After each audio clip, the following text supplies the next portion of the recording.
Thomas the tank engine has worked his branch line for many years and knows it very well.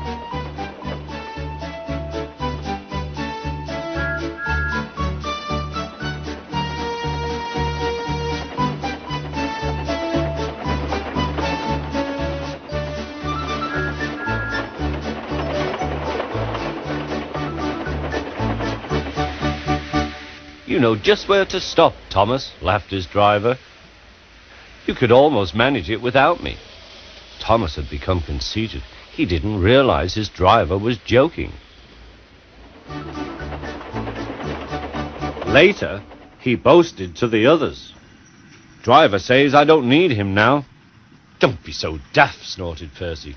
I'd never go without my driver, said Toby earnestly. I'd be frightened. Huh, boasted Thomas. I'm not scared. You'd never dare. I would then. You'll see. The next morning the firelighter came. Thomas drowsed comfortably as the warmth spread through his boiler. Percy and Toby were still asleep. Thomas suddenly remembered. Silly stick in the mud, he chuckled. I'll show them. Driver said I could manage without him. I'll just go out. Then I'll stop and wheesh. That'll make them jump. Thomas thought he was being clever. Really, he was only moving because a careless cleaner had meddled with his controls. He soon found his mistake. He tried to wheesh, but he couldn't. He tried to stop, but he couldn't. He just kept rolling along. He didn't dare look at what was coming next. There was the Stationmaster's house. The Stationmaster was about to have breakfast. Horrors! Cried Thomas, and shut his eyes. The house rocked. Broken glass tinkled. Plaster was everywhere. Thomas had collected a bush on his travels. He peered into the room through its leaves. He couldn't speak. The Stationmaster was furious. His wife picked up her plate. You miserable engine, she scolded. Just look what you've done to our breakfast. Now I shall have to cook some more. She banged the door. More plaster fell. This time it fell on Thomas. Thomas felt depressed. Workmen propped up the house with strong poles and laid rails through the garden.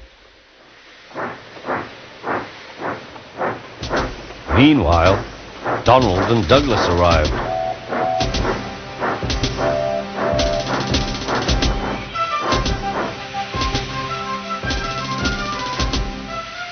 Don't bash yourself, Thomas. We'll soon have you back on the rails, they laughed.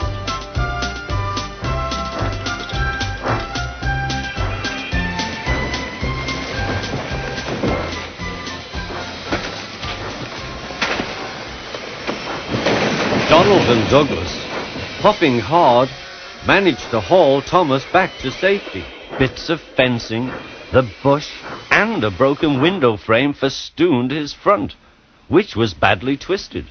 The twins laughed and left him. Thomas was in disgrace. There was worse to come. You are a very naughty engine.